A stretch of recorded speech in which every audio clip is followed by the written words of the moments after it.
The grand hall of the Galactic Conclave buzzed with the voices of 30 different alien species. Captain Jack Harrison stood tall despite feeling small. His blue uniform of the Earth Defense Fleet was crisp and new compared to the elaborate robes and armor of the other delegates. "Remember," said his second-in-command, Lisa Daniels, "we're here to make friends, not enemies." Jack nodded.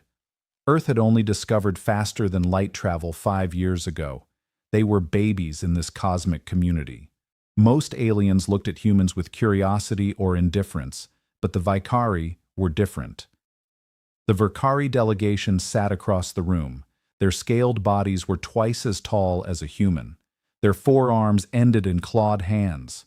Jack had been briefed about them. The Virarii Empire controlled 15 star systems and was known for their military might. "The human delegation may approach," announced the conclave speaker, a jellyfish-like creature floating in a gravity bubble. Jack walked forward, his heart beating fast. This was humanity's formal introduction to the galaxy. He had practiced his speech for weeks. "Honorable members of the Galactic Conclave," Jack began. "Earth extends its hand in friendship and peaceful cooperation."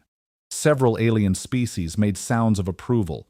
Some even clapped their tentacles or wings together, but the Vicari ambassador, General Dra, simply stared with his yellow eyes.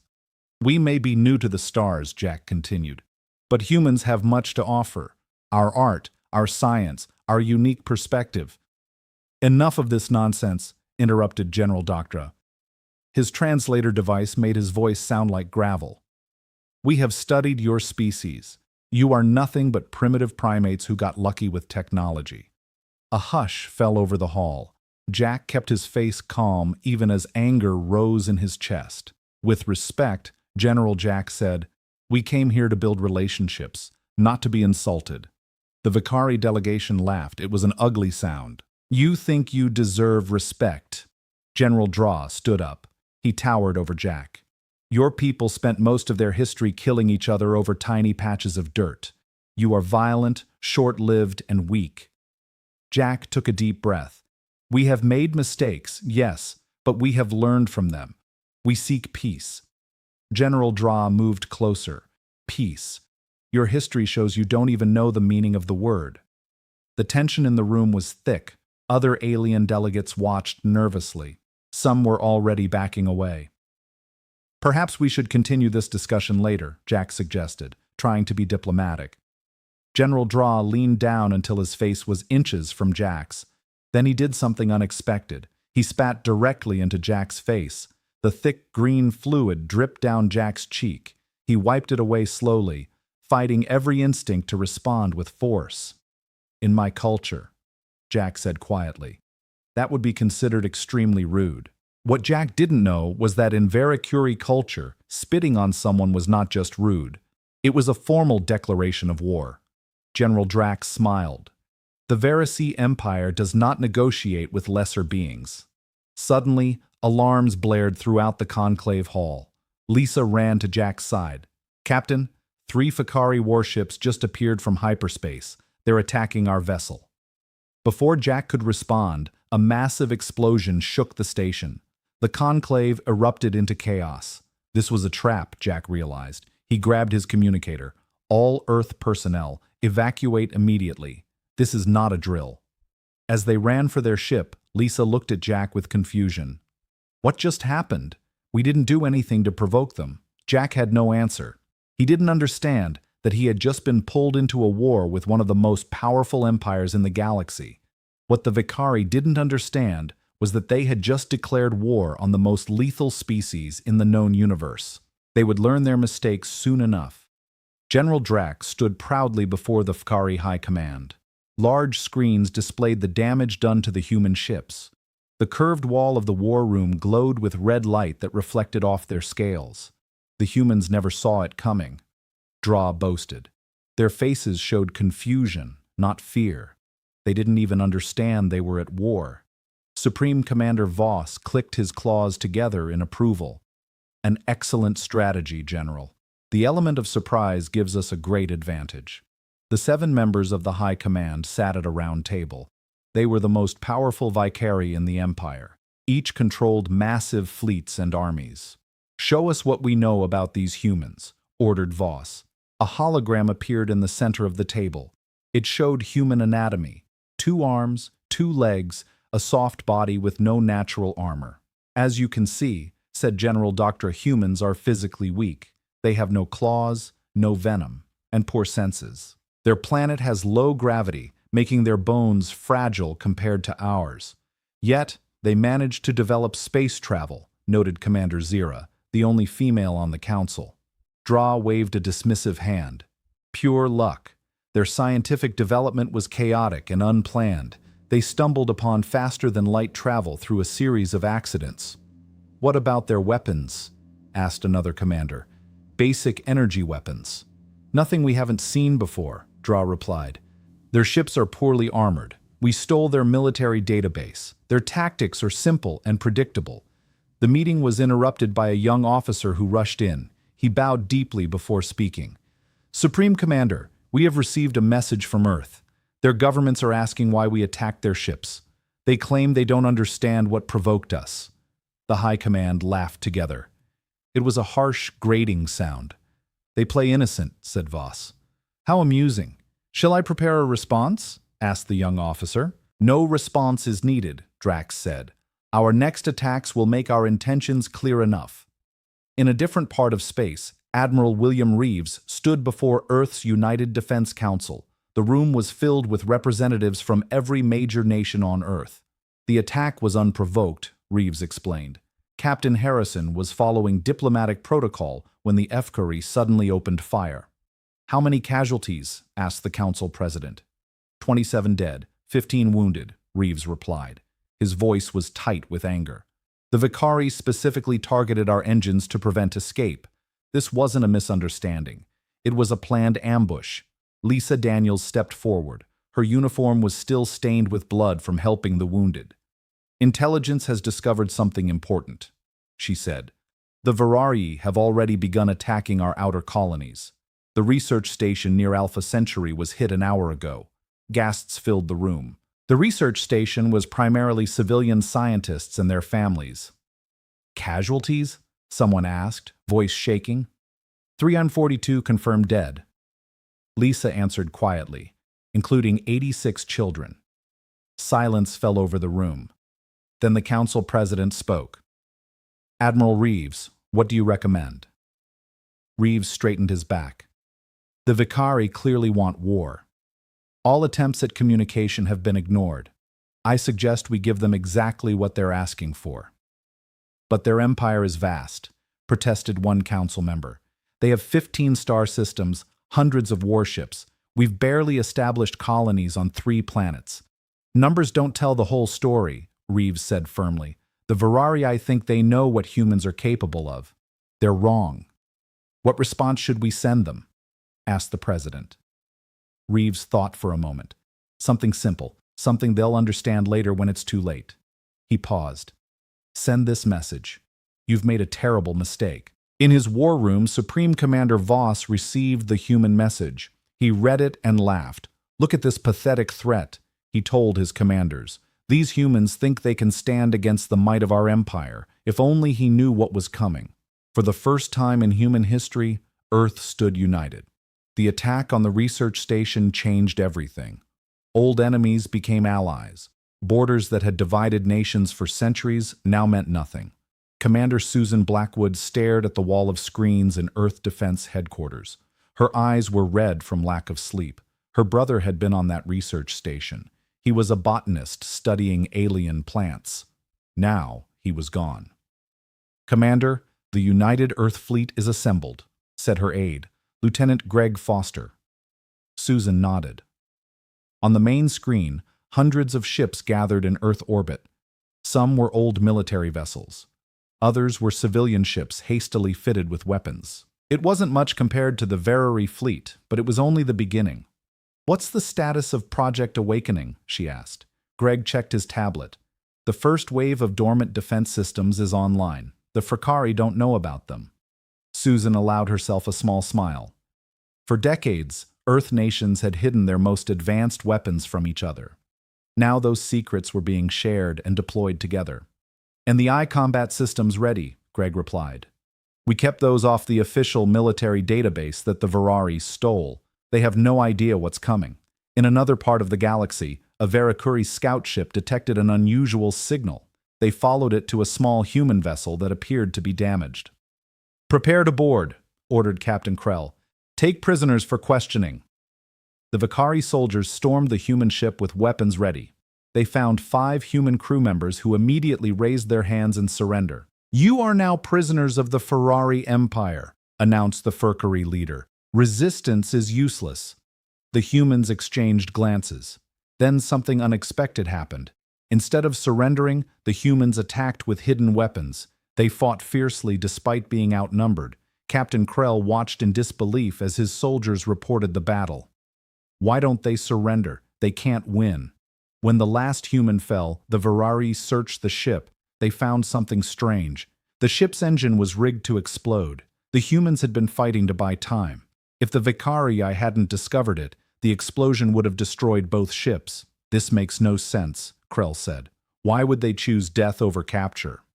On the Virari homeworld, an elderly alien named Professor Z requested a meeting with the High Command. He was not Virari, but Galarian, a species known for their long lives and extensive knowledge of galactic history. I must warn you about these humans, Professor Zex told them. His voice was thin with age. I have studied thousands of species. Humans are different. General Draw laughed. Different how? They are weak and primitive. Have you studied their history? Asked the professor. Humans fought thousands of wars against themselves. They developed weapons that could destroy their own planet. They survived disasters that should have ended their civilization multiple times. Ancient history dismissed Supreme Commander Voss. Their current military is no match for ours.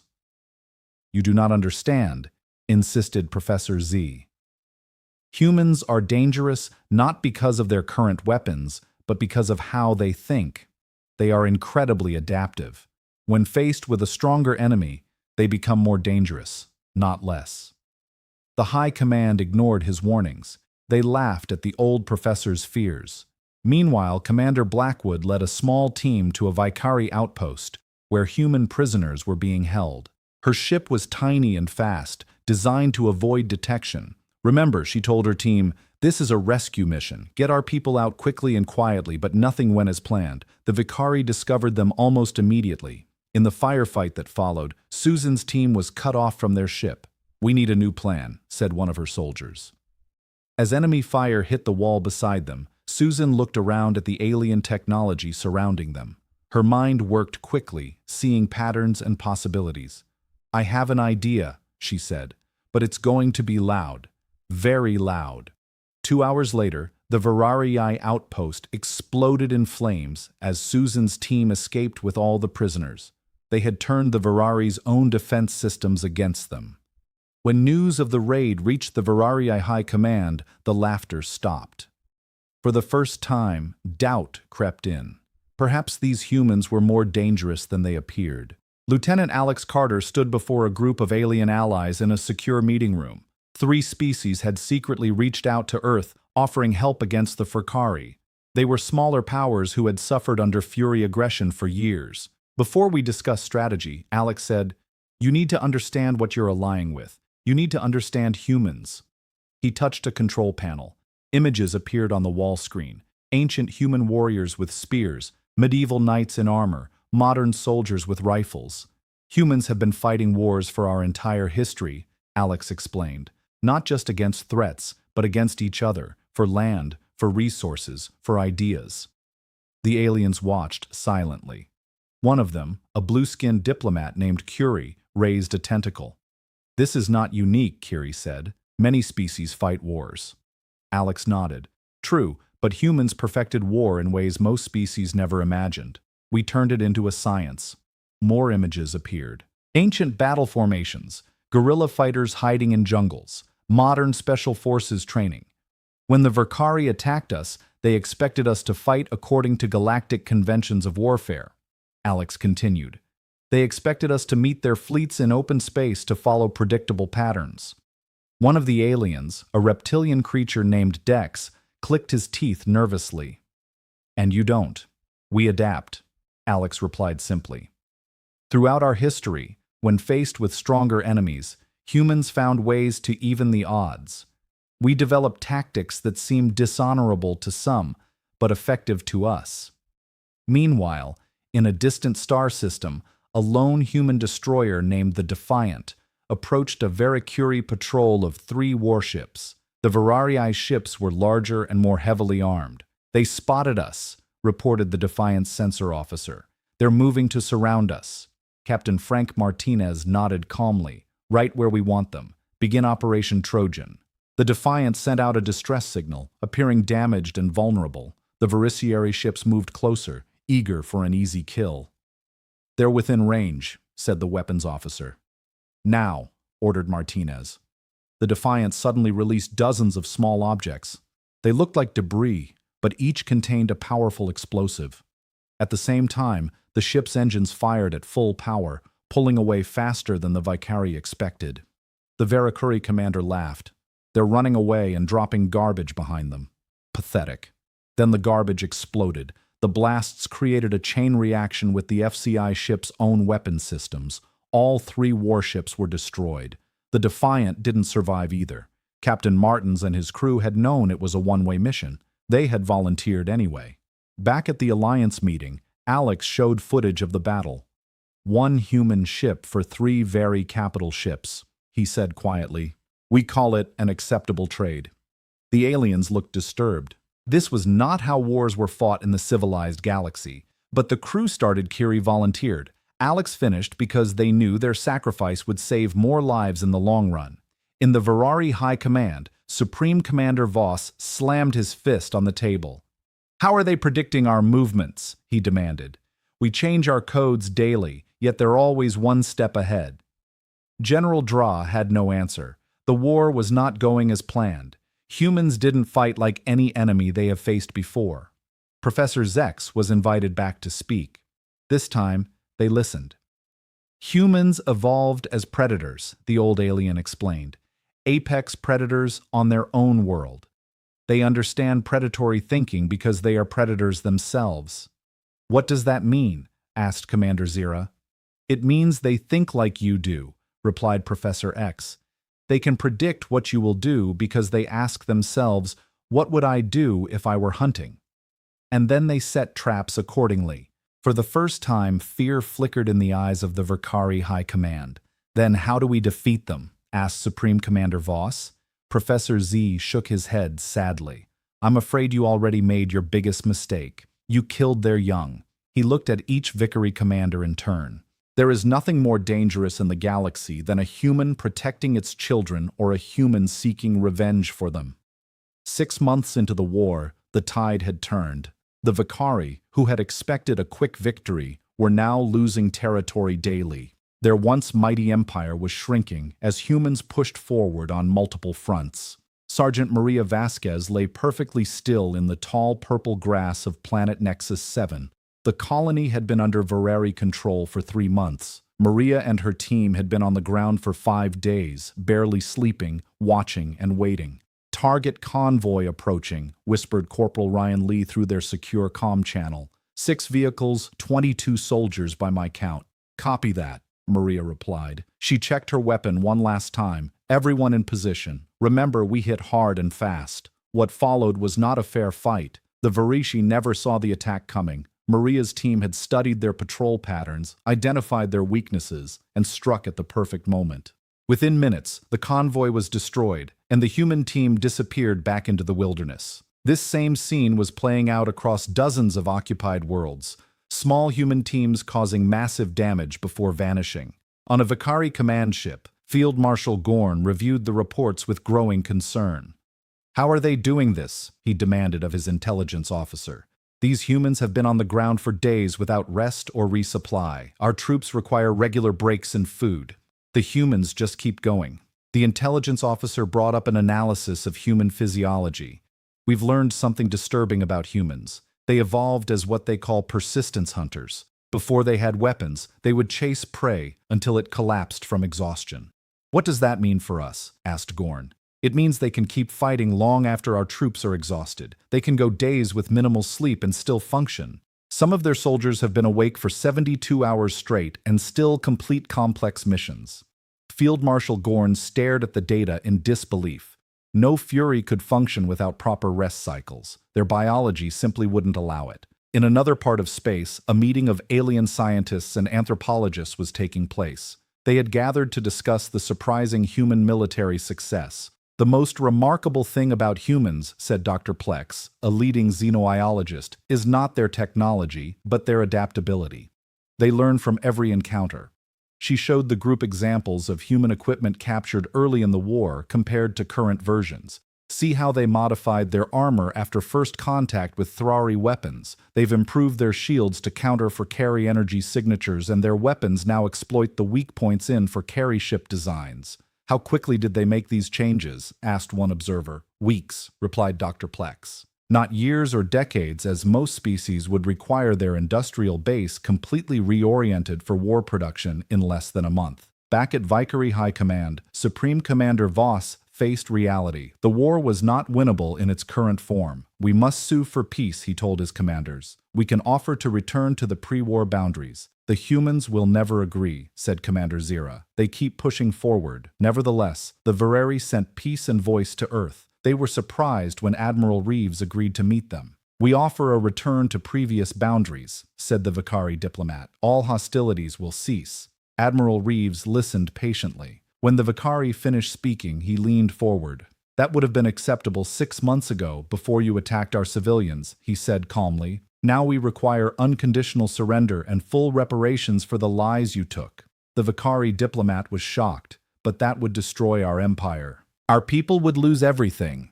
"You should have thought about that before you started this war," Reeves replied. His voice was not angry, just matter of fact. "You declared war on humanity. Now you'll see it through to the end." When the Vakari High Command received this response, they couldn't comprehend it. In their history, reasonable compromises were always accepted. The human demand for total victory seemed extreme and unnecessary. "If they won't accept reasonable terms," declared Supreme Commander Voss, "then humans are a threat to galactic peace itself. They must be eliminated, no matter the cost." What the Viseri failed to understand was that humans had one quality no other species had encountered before: the absolute refusal to give up, no matter the odds. The Valkyrie launched their most desperate attack yet. A massive fleet jumped into Earth's solar system, bypassing the outer defense lines. Their target was Earth itself. If they could strike at the human homeworld, perhaps they could break their spirit. Commander Olivia Wright received the alert in Earth Defense Headquarters buried deep beneath the Rocky Mountains. Warning lights flashed red across every screen. Friseri Fleet detected, announced the AI monitoring system. 214 warships, estimated time to Earth orbit 6 hours. Olivia's face remained calm as she pressed the emergency broadcast button. Her voice would now reach every human settlement in the solar system. "This is Commander Wright. Earth Defense Protocol Dragon is now active. I repeat, Dragon is now active." Across Earth and throughout the solar system, people moved with practiced efficiency. This was not panic. This was preparation. For months, every human had trained for this possibility. In orbit, civilian space stations transformed. Hidden weapon systems emerged from what had appeared to be ordinary structures. Mining ships revealed military raw shields. Even passenger liners carried surprise defenses. On Earth's surface, people moved into underground shelters. But these were not just hiding places. Each shelter contained manufacturing equipment. The entire human population was now part of the war effort. The Vereri fleet approached confidently.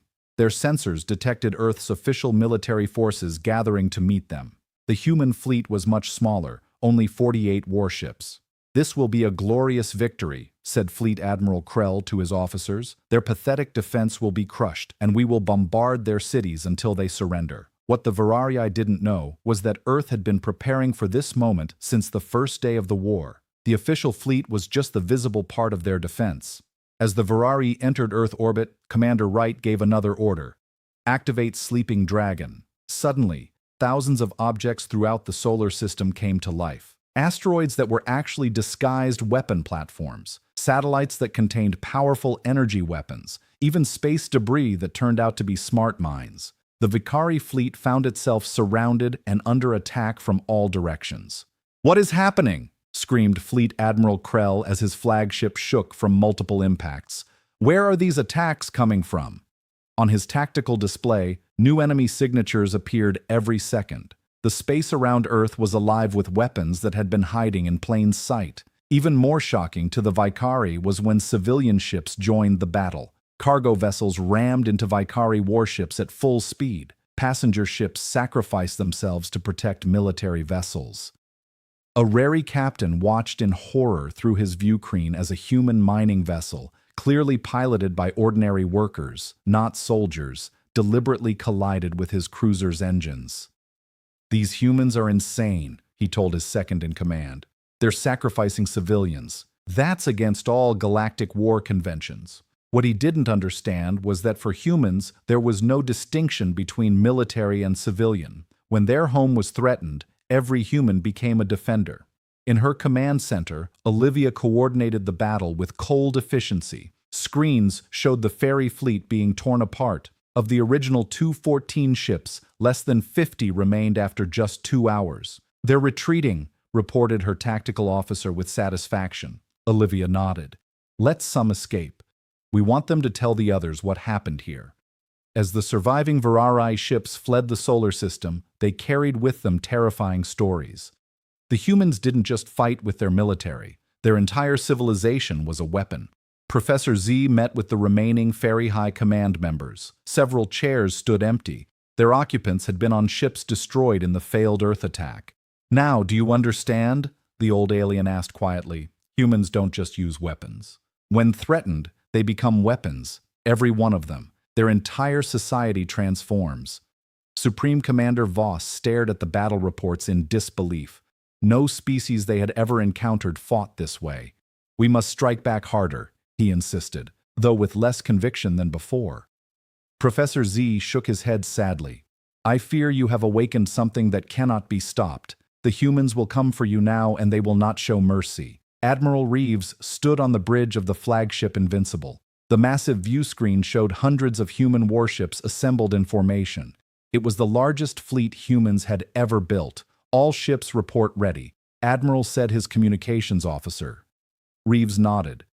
"Begin the jump sequence. Destination Vicari Prime." The human fleet vanished into hyperspace, bound for the heart of Vicari territory. The final offensive had begun. Captain Eric Russell led a team of 12 Special Operations soldiers. Their ship was tiny, designed to avoid detection. While the main fleet would engage the Vicari forces directly, Eric's team had a different mission. "We'll have one chance at this," Eric told his team as they approached Vicari Prime. "Our job is to infiltrate the Imperial Palace and capture their military command codes." His second-in-command, Lieutenant Sofia Garcia, studied the holographic map of their target. "Security will be extreme. The entire planet is on high alert. That's why they won't expect us to land right in the capital city," Eric replied with a grim smile. "Sometimes the boldest move is the safest." Their ship slipped through the Vicari defenses by hiding in the shadow of a cargo vessel. They landed in an industrial zone and quickly disguised themselves as maintenance workers. Meanwhile, the human fleet emerged from hyperspace at the edge of the Vicari system. Alarms blared across every Virari military installation. "Human fleet detected," shouted a Virari officer. "Over 500 warships." Supreme Commander Voss could not believe the display. 6 months ago, humans had barely 40 military vessels. Now they had hundreds, all built while fighting a war across multiple fronts. "How is this possible?" he whispered. Professor Z, who had remained as an advisor, answered quietly. "I tried to tell you, when humans mobilize for war, their entire civilization transforms. Every factory, every resource, every person is dedicated to the effort." The Vicari population watched in horror as the human fleet approached their homeworld. They had been told they were winning the war. Now enemy ships filled their skies. In the palace, Eric's team moved carefully through service corridors. Their disguises worked perfectly. Viserys were so convinced of their superiority that they never imagined humans could infiltrate their capital. "Command center ahead," whispered Sophia. "Guards at the entrance." Eric gave hand signals to his team. They moved with practiced precision. The guards were neutralized silently, and the team entered the command center. Inside, they found something they hadn't expected: data files for a doomsday weapon. The Vicari Emperor had ordered its construction in secret. If activated, it would create a chain reaction that would destroy not only Vicary Prime, but several nearby star systems. "We need to warn the fleet," Eric said urgently. He copied the files while his team secured the room. Aboard the Invincible, Admiral Reeves received Eric's message. The situation had suddenly become more complicated. If they pushed the Vicari too hard, the Emperor might activate the weapon out of desperation. "All ships hold position," Reeves ordered. "Do not advance further." The human fleet stopped its approach, maintaining a blockade formation around the planet. The Vicari Emperor, a massive figure named Drex, addressed his military council. "If the humans will not retreat, we will use the Void Catalyst," he declared. "Better to destroy everything than surrender to inferior beings." General Draw, once so confident, now looked alarmed. "My Emperor, the weapon will kill billions of our own people. A necessary sacrifice," replied Emperor Drex coldly. "The Vicari Empire will never bow to humans." What neither the Emperor nor his generals realized was that Eric's team had planted devices throughout the palace. Every word they spoke was being transmitted to the human fleet. Reeves faced an impossible choice. If he ordered an attack, the Emperor might activate the weapon. If he retreated, the Vicari would rebuild and the war would continue. "Sir," said his strategic officer, "Captain Russell is requesting permission for an alternate approach." "What does he have in mind?" asked Reeves. "He wants to address the Vicari people directly. Tell them the truth about the war and the weapon their leaders plan to use." Reeves considered this. It was a gamble, but perhaps the only way to end the war without billions more deaths. "Permission granted," he said finally. "Let's see if the Veracuri people are wiser than their leaders." 1 year had passed since the end of the war. The Grand Hall of the Galactic Conclave was filled once again with representatives from across the galaxy. But things were very different now. Lisa Daniels, once a military officer, now stood as Earth's ambassador to the Conclave. The blue uniform of the Earth Defense Fleet had been replaced by elegant diplomatic robes. "The rebuilding of the former Vicari worlds continues ahead of schedule," she reported to the Assembly. "With human assistance, their infrastructure is now 70% restored." The Virari representative, Council Leader Tavok, nodded in agreement. He represented the new Vicari Federation, a democratic government that had replaced the fallen empire. Few could have predicted this outcome when Captain Russell had made his desperate broadcast to the Vicari people. He had shown them proof of their emperor's plan to destroy their own world rather than surrender. He had offered them a choice: continue following leaders who would sacrifice them or take control of their own future.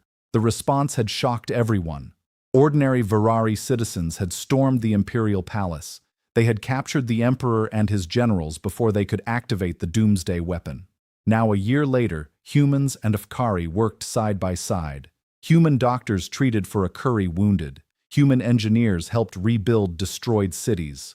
The same determination that had made humans unstoppable in war now drove them to heal and rebuild. After the meeting, Ambassador Daniels walked through the gardens outside the conclave hall. A young Viserys approached her hesitantly. He was barely an adult, his scales still bright with youth. "Ambassador, may I speak with you?" he asked. Lisa smiled. "Of course. What can I help you with?" "My name is Krell. I lost my parents in the war." The young Vicuri said, "Now I study at a school rebuilt by humans. My teachers are human. The doctors who treated my injuries were human." He seemed confused as he continued. "I need to understand something. When you had defeated us, why didn't you just destroy us? You had the power. Our leaders would have done that to you." Lisa considered her answer carefully. "Destroying an enemy is easy, Krell. Building something together is harder, but more worthwhile." "But we killed your people first," Krell insisted.